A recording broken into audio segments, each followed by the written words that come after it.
Welcome back to the PRFFP podcast, the podcast where we get a behind the scenes look from the directors themselves, and we get to find out a little bit about what goes on inside the mind of a Party Room Film Festival director. This week I have Matthew Stice. Matthew, how are you? Pretty good. How are you doing I'm just hanging out and with your hang. family? Exactly. Somebody gets it.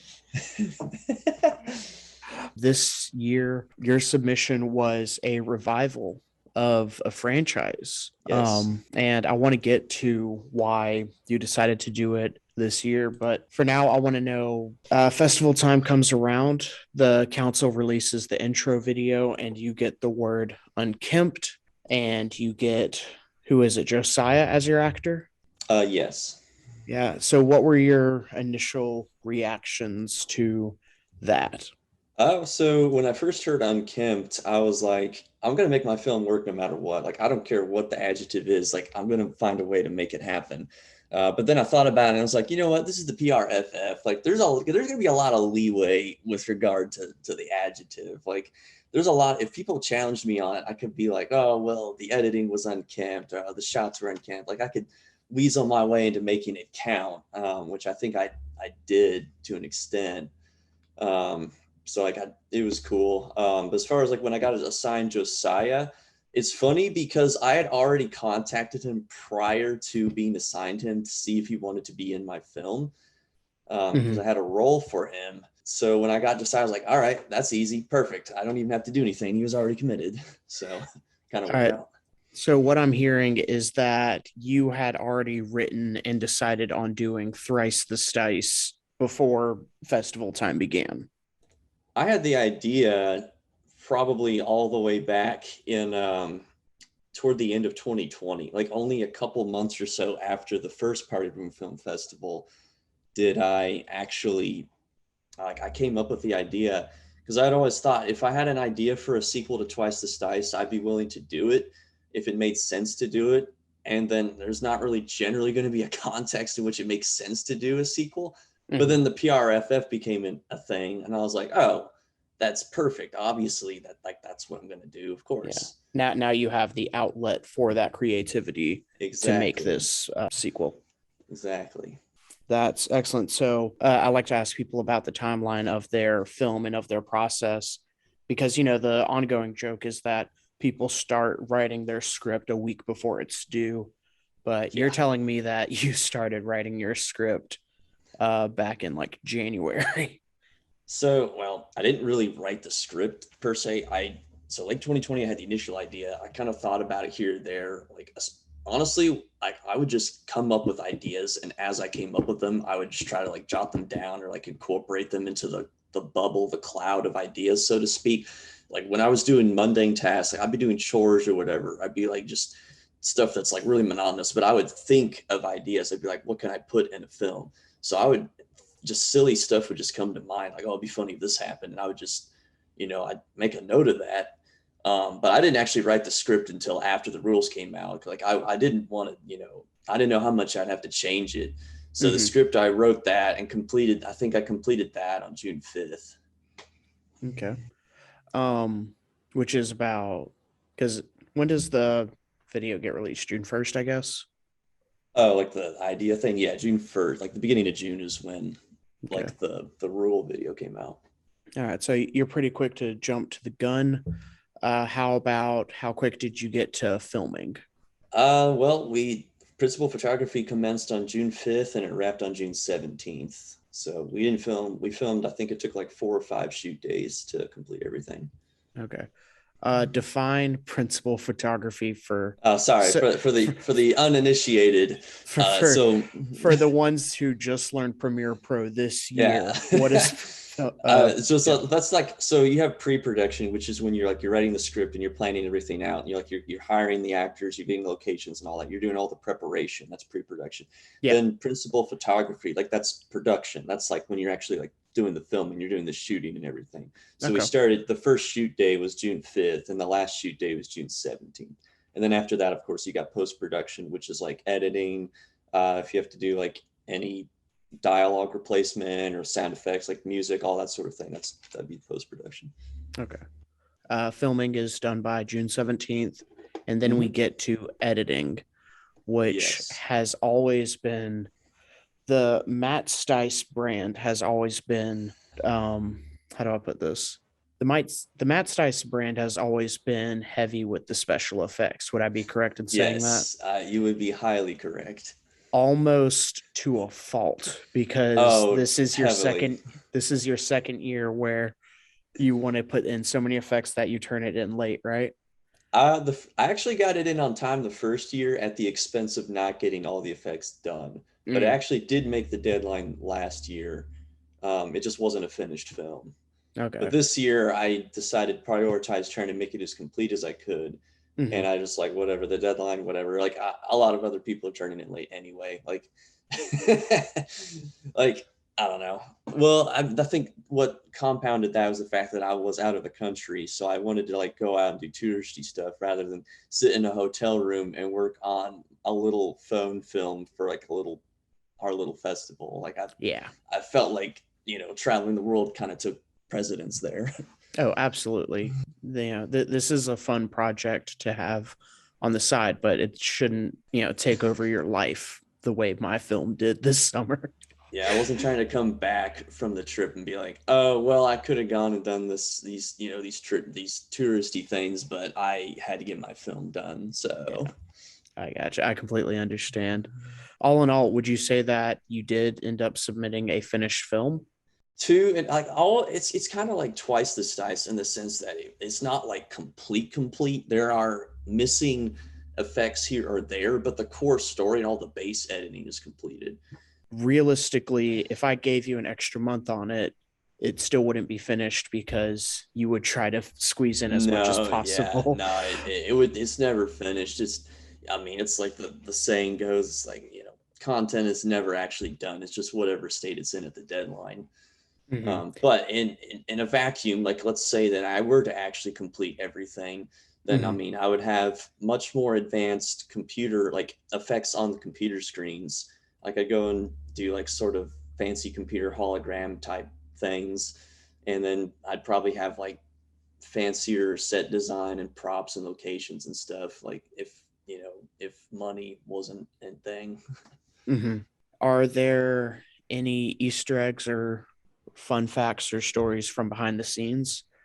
I think most people in general, I mentioned this after we watched it at the Party Room Film Festival initially, so I'm assuming that people probably already know this, but Harry Fogel was never actually on set with the others. Like he was never on set with Josiah. Hmm.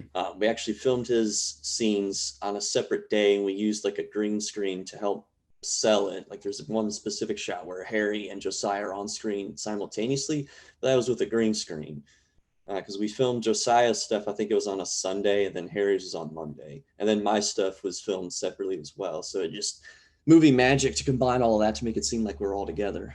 I gotcha. I will say that was flawless, and I watched it again today with that knowledge, and still really couldn't tell. And like that, just big ups to you, because that is an amazing. That really is well done. I appreciate that. It was honestly kind of an experiment to see how well it would work, and I was going to use it no matter how trash it looked. But it's also kind of, in my opinion, opens up doors for like future projects. Like I could potentially, use that to incorporate, people who may not even be able to be physically present. Hmm. Absolutely. I do want to know why you chose Harry Fogel to be a part of it. Obviously, he is a character that we all of the nerds love, and it's an amazing cameo. But what was the reaching out to him and pitching this idea? What was that like? So I mean, in the first Twice the Dice, he shows up at the very end as like the agent who's like there to basically clean up the mess or whatever. He's there to like take away the evil assistant and all that. So I was like, it'd be cool if I brought him back, like because the other cast members, they don't live like they didn't live in the area. So I initially considered trying to get like the scientist guy or like Butterworth or like some of the people from the past. But Harry Fogel at the time was in Lexington, so it and him being him, I figured he could add some pretty classic comedic elements to the story. Mhm. So I was like, yeah, I'm just going to reach out to him and see if he's interested. So I sent him a random Facebook message. I was like, yeah, so long story short, some former Nerd RAs have organized a little film festival. I'm making a Twice the Stice sequel. Are you interested in reprising your role from the first one? And he was like, oh, wow, I'm honored. And he was like, yeah, let's do it.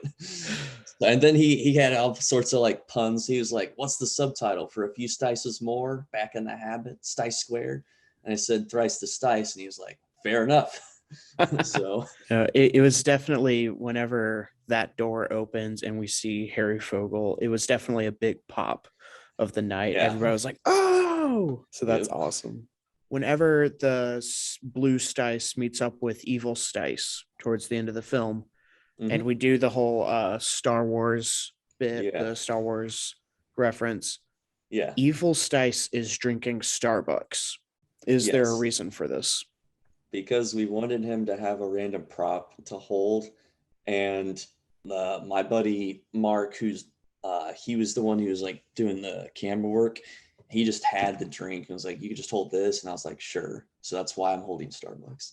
Okay, I so think it just there. gave me something to throw, so it was like a dramatic, like, oh, I toss it off screen, something dumb like that. I think was the idea. Well, we also used it as like a mark for like the Stice would walk up and stop at this specific point. We put like the Starbucks cup on the ground, so I would like know where to be. So you weren't trying to make any statements about Starbucks being evil and how they are just a filthy corporation that puts I small mean, coffee shops out of if business. the audience wants to extrapolate that from the story that was presented to them on screen, I'm totally fine with whatever they take away. Was that something that the director and producer and everyone, came up with in the writing room? Not necessarily, but film is a very subjective art at times. This film opens with Zach's character, the quote unquote scientist, as Yeah. Josiah puts it. It opens with him coming across the cloning device. Hmm. What direction? Well, one, how did you pitch this to Zach Adam? And then two, what direction did you give him? Because his performance is amazing. Okay, so initially he was just going to be like a generic, like standard scientist in the shed, which we had the shed. It was like a really cool location. It's like this would be perfect for like some scientist thing to do some crazy nonsense. And we had a lab coat that we were going to have him wear. And then I forget exactly what happened, but basically we brought all the equipment to the site. We were about to shoot. We realized we did not have the lab coat. So Zach was just in the outfit he was, and we were like, all right, what if he just plays some like random, like like crazy country, like old coot who's just like out here doing science. He's just And an he old just tinkerer, a yeah, crazy person. he just took that. He was like, yeah, I could talk like this. I'm like, dude, I love it. And we just ran with it.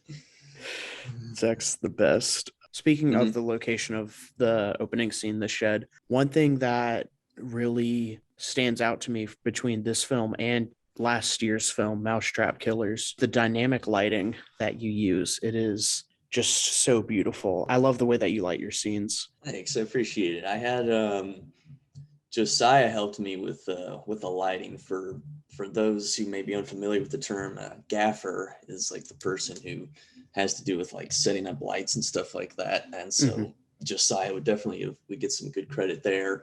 But I mean, I tried to just go with the similar look to the first Twice the Stice, which is a very blue centric look in the science lab. So I figured it'd be kind of cool if, and plus, it's like nighttime, trying to give it like that kind of like nighttimey kind of feel. Mm-hmm.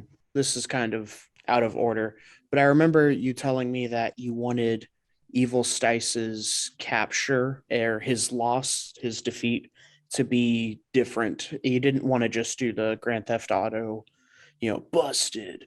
You wanted something else. Can you remind me what that was and how you wanted to do it originally? Yeah, I think I it was either because we didn't have enough time to shoot it or I just didn't have time to edit it correctly. But I think initially I was going to just have the clones, we're going to like just shoot at him and he was just going to get like either be just like pelted with ray gun blasts, or he was gonna like, I honestly don't remember exactly what the original plan was. I actually have the script pulled up. I could pull up what it said in the script.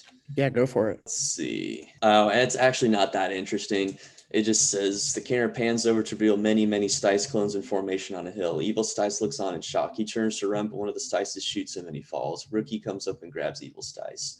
Yeah, I thought I had something, but not really. I think I didn't actually write it down. It would have been cool to have. I was gonna have him like shoot like all these ray gun blasts at him or something, but yeah, That would have been really cool to see kind of a barrage of lasers hit him. or I think I was gonna just have like a random clone like in the middle of the pack. I don't know, or just like one specific clone for just fires, and the rest of them just kind of stand there and he just gets hit. This is something that I noticed today watching it that I don't think I noticed the other night. Why is there the random shot of Aaron and Chuckles? Just because I wanted to have a cameo of him in there, because I promised him a cameo in Twice the Dice, so he was like a security guard in that, and I just like, it'd be kind of funny if he was just like walking his dog and there was like this shootout out of nowhere. It didn't really translate as well on screen as I wanted because the footage I had to work with on my end of like the clones, I didn't really have a ton of different I didn't really have a lot of options, so it doesn't really work the way it was originally intended, but I just thought it'd be funny if he just made an appearance. Since he would have been the other character besides myself and Harry Fogel, who reprised their roles from the first one. That is an Easter egg that I did not pick up on, actually. I forgot that he was in the original. That's awesome. Which do you think wins between Thrice the Stice and Mousetrap Killers? If those were to go head to head, what wins, 2020 or 2021? I definitely think 2021. I definitely think Thrice the Stice on the whole. I had grand plans for 2020, but ultimately bit off more than I could chew. I just couldn't get the effects completed in time.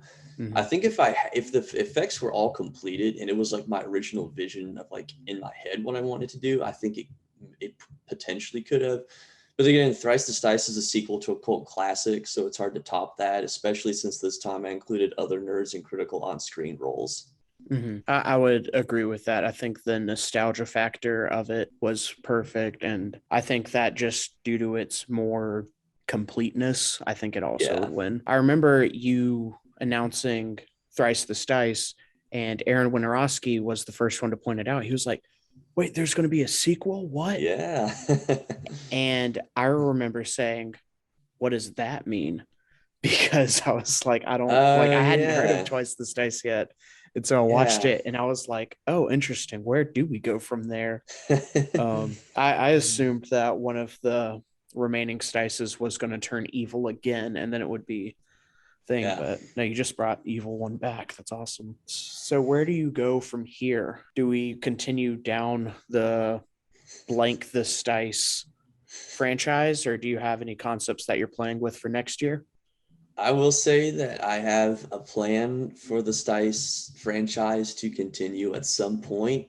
But you don't want to oversaturate the market. You don't want to just like, oh, another one already. Okay, so that will likely be at least a year or two down the road. But specifically for next year, just in general, bigger and hopefully better. Like you gotta, the whole thing with the Party Room Film Festival is you gotta up the ante. Maybe some advanced stunts, maybe even some pyrotechnics of some sort. I did initially, I think for Mousetrap, I had experimented with trying to have like guy crashing through glass, like crashing through a window or something like that. So there's always potential for some sort of crazy over the top nonsense.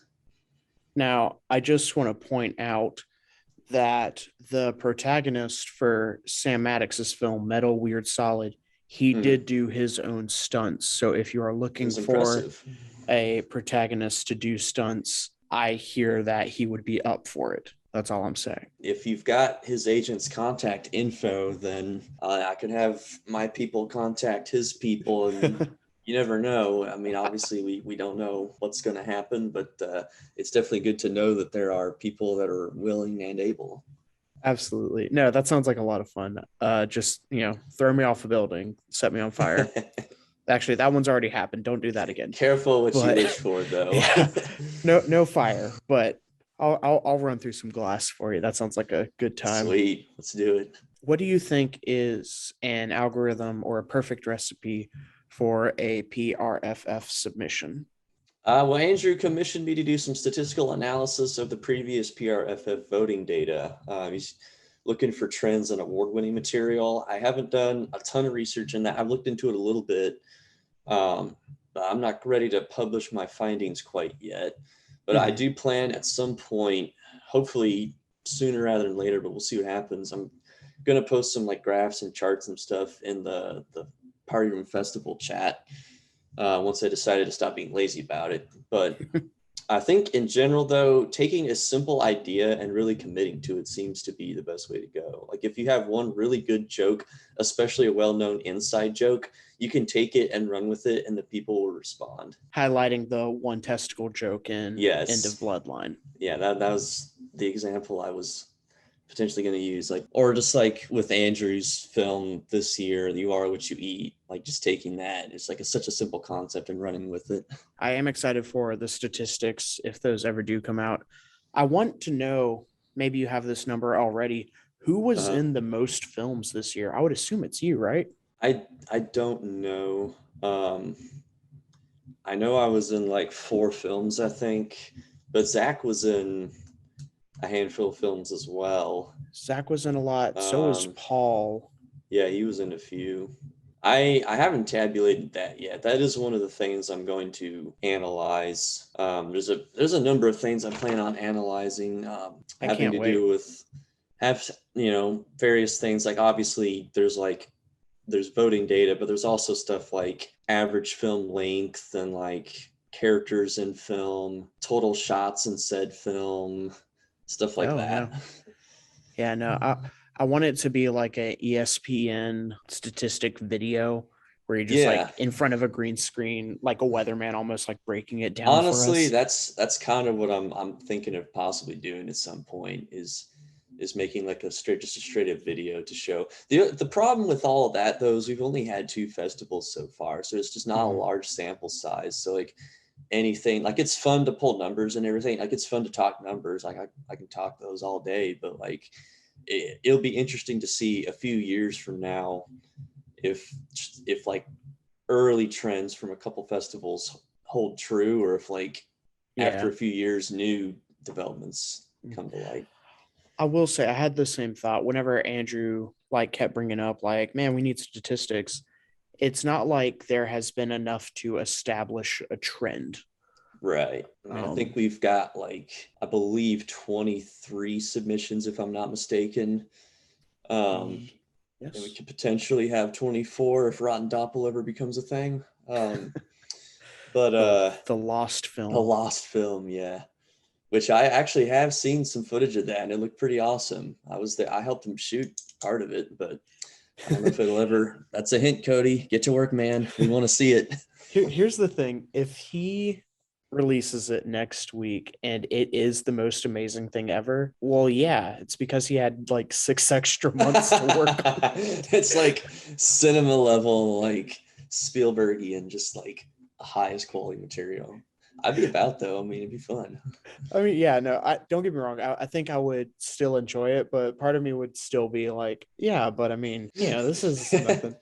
He submits it in the newest festival, and it's like, well, this is actually for last year, so all the votes actually apply to last year's festival. So that would be amazing. Like, what if it is just so mind-bendingly amazing that we just take Rotten Roommate away from Aaron, take the belt away from Aaron. It's a new sheriff in town. I hope it is that. That would be amazing. I want Cody to just, now that he has broken the time limit like so much, I want him to just break every rule. I want it to be a 10-minute film with nudity and like, I just want it to be the most it's just like the most rebellious film to ever grace the Party Room Film Festival. It makes Mitchell look like a freshman who's trying to actually follow the rules. Do we know what happens with all of those extra clones? Or do we have to just wait and Not find at out? present. If you give it a couple of years, you might find out. I've got, I think, a pretty wild concept. Pretty wild. To the Um, point that it might even be something that I just have to just make as a separate thing. Because like it might honestly be too much, too big for the Party Room Film Festival. But we'll see what happens. that makes me very excited. I would love for you to just spend a full year on it and just say, like, screw the rules. I'm releasing a 15-minute video. I really hope that comes to fruition. I can't wait to see what you have planned. Yeah, it's gonna be pretty wild. Is there anyone you want to call out for Party Room Film Festival 3? Do you want to, like, is there any grudge matches that we might see go down? Is there anyone you want to call out? Just whoever I get assigned a face. I ain't scared of nobody. To to borrow a phrase that Andrew would like to use in his interview, I will say that whoever I face is going to be up against a pretty wild, over the top film. But on the other hand, the beauty of the PRFF is that it doesn't have to be an over the top, crazy, wild film to win. Like sometimes simplicity is the way to go. But as we are all aware, simplicity and I don't really mix. Mm-hmm. So it's we're looking at probably I'll give y'all a closing comment, a closing tease for concepts I'm playing with next year. We all know I love action flicks, so it'll obviously be something probably in that genre in all likelihood. Obviously, it depends on the rules. I mean, we'll see what happens with the rules, but I am looking at potentially spoofing a major film franchise. And I've got like 2 or 3 different franchises that I'm at the ready to make a parody of, pending the rules. So stay tuned. That is awesome. I've never been more excited in my life. I just I just beg you that I can be a part of it. I'm sure I can find a role for you somewhere. All right. Well, Matt, thank you so much for hanging out with me for a little bit and doing Yeah, this. absolutely. Yeah, it was a lot of fun. Enjoyed it. This has been the PRFF podcast, and I'm just hanging out. Hanging out with my family. Awesome.